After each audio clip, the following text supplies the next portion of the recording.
Hi, welcome to 2DH Farm. My name is Kyla. Thanks for hanging out with us today. Today we're going to talk a little bit about chickens. Chickens are so hot right now. Zoolander plays in my head every time I think about how hot chickens are right now. So we're going to chat a little bit about chickens. If you're thinking about chickens or you're looking to do something a little bit different than you already do chickens, this video is for you. My husband and I, we moved from Southern California to Northeast Texas a little over 2 years ago, and we just felt led to move to the country. We wanted to get out of city life. We wanted to start raising our own food, to be more self-sufficient than we were. We wanted to grow our own food. We wanted more land, and we wanted a more simpler life. We no longer wanted to rely on the grocery store for all of our food. So we moved to the country, and we love it. Now, chickens were not our first animal. When we moved on to our first farm property, was a rental property, and it was on almost 14 acres. And with that land, there was already 2 cows on it. They were using that land as for the cows for an agriculture exemption for taxes. So when we moved on to that property, we had to purchase the cows that the owners had, liability reasons. So those were the 2 cows that we purchased, and those were actually our first animals. But when we got into our first animals, and our first thing, which is most people, the first thing they do is they buy chickens. So that was the first thing we did, is we bought a coop, and my husband, it was a stationary coop. My husband did some alterations to it to make it a little bit bigger. And we quickly realized that we wanted to, we didn't want our chickens to be stationary. We wanted to be able to move them around.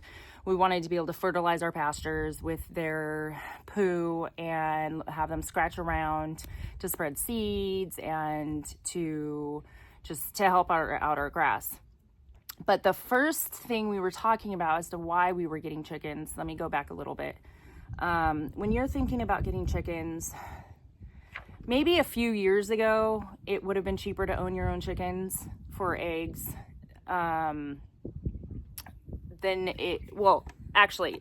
It's backwards. A few years ago, it wouldn't have been cheaper to have your own chickens than to just buy eggs from the store. Now, what you have to think about is it cheaper for you to own your own chickens than the price it is for eggs in the grocery store? That's one question. The next question is, so I am located in Northeast Texas. I have had chickens laying eggs now. Our chickens started laying eggs in the summer of last year, so it'll be almost a year that we have not had to purchase eggs. I was purchasing eggs at a local farm. I wasn't purchasing in the grocery store, so I don't know. I think organic free-range chicken eggs, the last time I bought it was probably around $9 or $10 a dozen. I have a friend who lives south of us in South Central Texas, I think you would call it. And for the past handful of months, she's been telling me that almost every time she goes to Costco or a local grocery store, she can't find eggs. So then your next question is, when you're going over the finances, like, is it cheaper to keep chickens than to purchase eggs? Well, eggs are expensive now, so it probably would be maybe a little bit cheaper to have your own chickens than to purchase eggs. The next thing you have to think about is, what if you can't get eggs? What if you go to the store every week to go do your weekly grocery store shopping and there's never eggs? Or they does get so expensive, you're looking at $15, $20 a dozen. That's crazy sauce to even think about. So those little things are things that my husband and I started thinking about back in 2020, when a lot of things changed for a lot of people, was when that changed for us. And you have to think about do you want to be reliant on the grocery store? So chickens are very easy to take care of. If you eat a lot of eggs, it could probably be cheaper for you to own your own chickens than to buy them in the grocery store. It's my husband and I, and we also have, we had 3 large dogs. Now we have 4 because we have a new puppy. You'll meet her on one of the next videos. I'm going to do a training video with her. And my dogs get eggs in their food every day. They're on a raw diet. They get eggs even when they weren't on a raw diet and I was feeding them kibble. I give them eggs every day. It's good.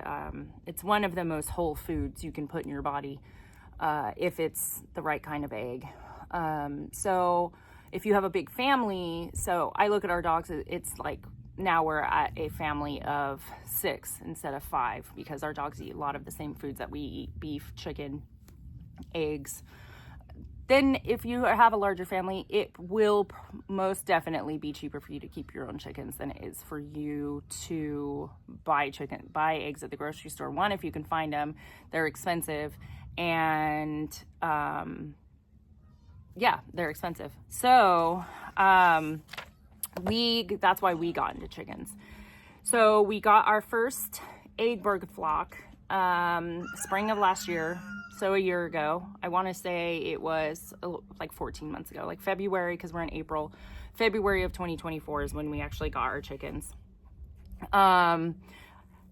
So we always knew that we want to be as sustainable, self-sufficient as possible. You'll never be 100% self-sufficient because you can't do everything. Like, I'm not growing my own wheat to mill my own flour.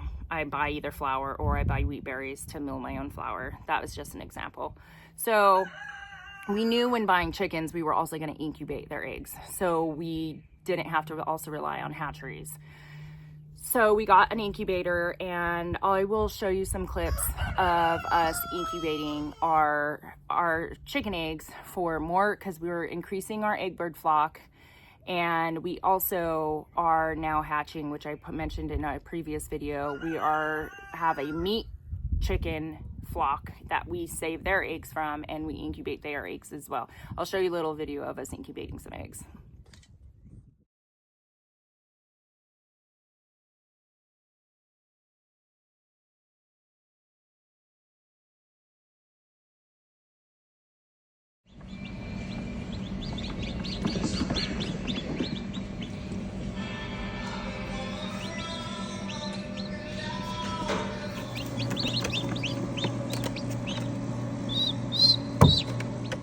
So that was us candling our eggs when they're in the incubator. You want a candle, it's called candling. You just take a flashlight up to it, the egg at day 7 to 10 the first time you do it, and you'll see how it looks in that video. You'll see if it is fertile and a baby chick is forming in there.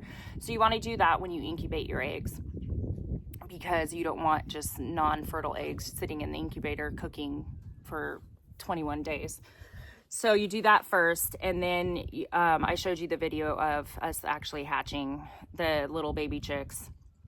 And I will show you our last chicks that we hatched out that I just showed you a little video of. We just moved them. I'm gonna talk to you now. We're gonna move. I was just sitting on my deck while we were chatting. We keep them in, we move them from the incubator into a little box in our bathroom for about a week till they get a little bit bigger. And let me go show you that. Give me 1 second. I'll meet you in there in 1 second for you. So these little chicks, these are meat birds that we just hatched out. I want to say 2 days ago. Right there, that right there, that is it's a heater that they can walk under to keep them hot. That is food for them, and then water. They'll stay in here for about a week till they start getting some of their true feathers, their real feathers that come in. They'll stay in there for about a week, and then we'll move them out into the brooder that we made for them for outside, because it's warm enough during the day for them to not even, we'll have a heater in the brooder with them, but they'll really just need it at night. So I'm gonna go show you what we move them into after they move out of the box that's in our bathroom. So those chicks that are in the brooder, the beginner brooder, I like to call it, in the bathroom, we are gonna move them out to their brooder that's out on pasture. Like I said, it's warm enough for them to be out here and outside. They'll still have the hot plate with them, but this is what this looks like. So this is the beginner brooder. My husband built it. We can move it. It has wheels like our other one, which I'll show you in a little bit. Has airflow. This is just inexpensive siding. And my husband probably built this. It probably was like $80 of material, including the wheels. Those are inexpensive wheels you can get at Tractor Supply or a feed store if they have wheels there. When we had our chicks just in here in the wintertime, or while it was still cold, this is just chicken wire under here, but we put these feed bags up just to give them a little more insulation because they didn't have very many feathers when we moved them out and it was cold, and we just kept this in our garage. But as you can see, they're still really small. So that's 1 inch hardwire cloth. All of our coops have hardwire cloth on the bottom so that their poo can just go straight through the bottom when they're in there to the grass. What we're gonna do with them is we'll put down feed bags to cover up the hardwire cloth, and we'll put down some pine shavings down there for them while they're still young with their food and water and a hot plate. And then they'll stay in here, and then this door just lifts up and closes. So they'll stay in that brooder until they get most of their true feathers in. I'm walking out to that brooder's actually in our front yard right now. I'm walking back to our backyard where the secondary nursery brooder is. We just moved maybe about a week ago. Our chicks that were in the first brooder, moved them out to our nursery brooder because they have most of their feathers. I'm going to show you that right now. And this one is awesome because it's actually right on the ground. And so they can learn how to scratch, and we won't be letting them out of this coop until they go in with the egg bird. These ones that I'm about to show you are our egg bird chicks that we hatched, I want to say 3 weeks ago. This brooder, they learn how to scratch. Here, I'm going to show you right now.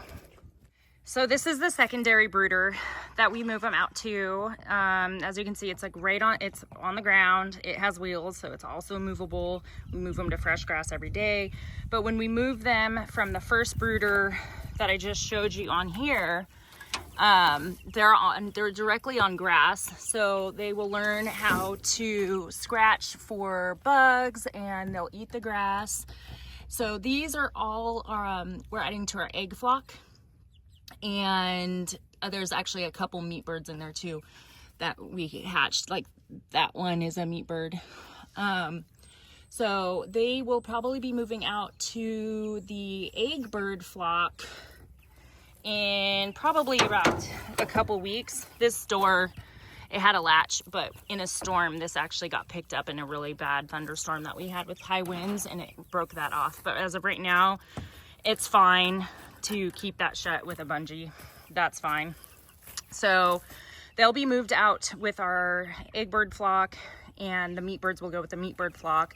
Probably in about 2 weeks. They need to get a little bit bigger because they can, here, I want to switch you around.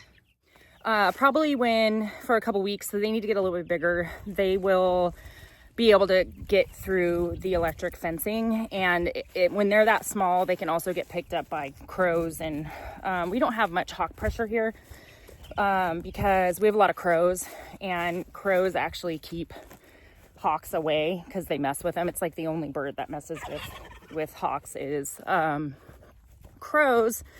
So but crows will eat baby chicks. So they'll probably go over here in about another 2 weeks. And how we're going to move them out here is, here, let me show you. So those chicks in the secondary brooder on the grass will go in with their egg flock. And how we're going to introduce them, because if you can't just throw chickens in with a flock without them getting attacked, because they will look at it as like a predator or just something new. You have to introduce them slowly. So how we like to do that is we'll put them probably in a extra large dog kennel for a couple days. They'll be in the shade with food and water. That way these ladies can come right up to the kennel, and they'll be able to see them. They'll get to know them. And then on the evening of the second day at night, after all these ladies go to bed, we will put them in the coop at night. So when everybody wakes up, they'll be like, oh, these things were in here the whole time. So that's how we'll introduce them to this flock. And then I'm going to show you up close of that coop that we have. My husband built that coop as well. Here's an up close of the Energizer that we have this on, the fence on rather. This is the solar powered Energizer. Oh, it wasn't even on. That's funny. I actually you know what I did? I just turned it off and had to go in there because I was walking out here and my turkey was on its back, and we actually just lost our turkey. I don't know what happened. We just moved them this morning and she was fine. And when we move our turkeys, we don't have to keep them in the fence. They just follow us. They're like dogs. And her name was Lady. She actually was my pet turkey. I loved her. We kept her for eggs. She would lay me an egg every day. So I'm actually pretty upset about it. But with livestock on a farm, there's also dead stock. So we'll give her, she just passed away, so we'll give her to the dogs or something. So let me show you this coop. But anyway, that's why I turned my Energizer off already. So my husband built this coop without the wheels. Those are non-flat bicycle wheels, no flat bicycle wheels. So if you can get it, those wheels are kind of expensive. I think they're around 80 bucks. But just the price of the materials here for the coop was probably around $80. So they have 2 egg boxes, 1 on each side. Let's check it out in here. That's Mrs. Moran and Poofy. They're trying to go broody because it's spring, so they want to incubate babies, which we actually might go ahead and just let them. We're selling eggs now, so we need to increase our flocks anyway, which is why we incubated some more eggs. Sorry, I'm getting tongue twisted. So this coop also, do you just attack me? This is a little jerk rooster. He's a bantam, and he used to be nice. Now he's a little jerk. But Copper, our real size, he's a blue Moran. He actually usually protects me from that little jerk rooster over there. But that kind of hurt. He's so little, he doesn't really ever break the skin, but it's more startling than anything. So that is also 1-inch hardwire cloth, and they go in at night, so all the poo can go down on the ground. I don't like messing with, another reason why I don't like messing with stationary coops is I don't like messing with chicken poop. The less poop I have to manage on my farm, the better. So it's a bunch of 2x4s, 2x8, inexpensive siding, paneling, and then this is another egg box. They don't really use this egg box very much. They just use the one. Like, there's ladies in here probably because there's 2 hens trying to go brooding in the other one, so they're like, get out of the way, or we'll just go over here. So we move this, I don't know if you saw my other video, but I showed you us moving them this morning. I'll show you a clip now of how we moved them this morning onto this new pasture. They're gonna scratch through all of this hay for their bugs, which in this hay there's also seed, and so they're gonna spread out the hay. It'll seed this pasture. This is an old cow pasture. We just moved our cows off a couple weeks ago, Actually, no, I think it was like a month ago. So that's how we will introduce, going back to the chicks, sorry, I got sidetracked with all of that.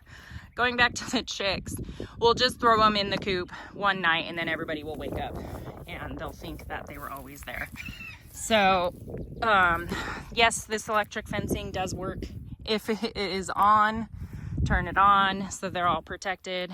That bag right there, that's the dust bath that I gave them this morning that they already destroyed. So I'll have to fill that up. Hold on one second, let me turn you around. So that's a little bit about how we keep our chickens, the coops we keep them in, and why we got chickens, why we incubate eggs, why, and how we do everything. Again, going back to chickens and them being so hot right now, what's funny is, so we got our meat bird flock and we wanted to start incubating their eggs so we could raise our own meat birds. And we actually have some friends that wanted us to raise some meat birds for them. And we were looking to actually, we have enough meat bird chicks to sustain us because we'll just continue putting meat bird eggs in our incubator after this. Since we just hatched out all egg birds, we're not going to incubate any more egg birds. And we were actually on the hatchery the other day.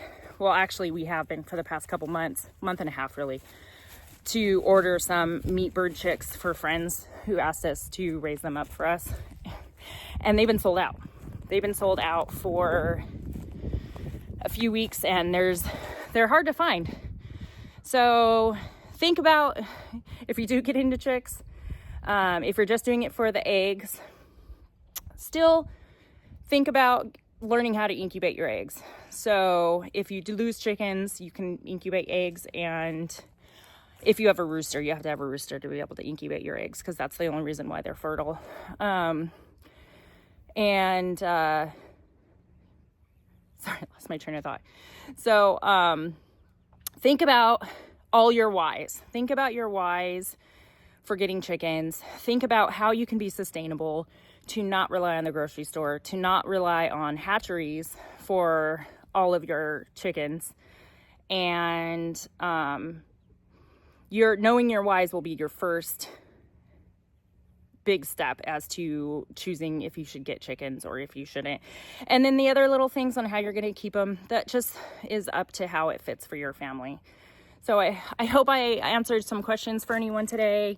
If anyone has any questions, feel free to drop me a comment and ask any questions you might have of how we raise our chickens, how we incubate our chickens, for the egg birds or for the meat birds, and I will gladly help you all out. If you found this video educational and you enjoyed it, please hit the like button and subscribe and share it if you're so willing to do so. We appreciate it, and I hope you all have a blessed day and a wonderful week. Bye.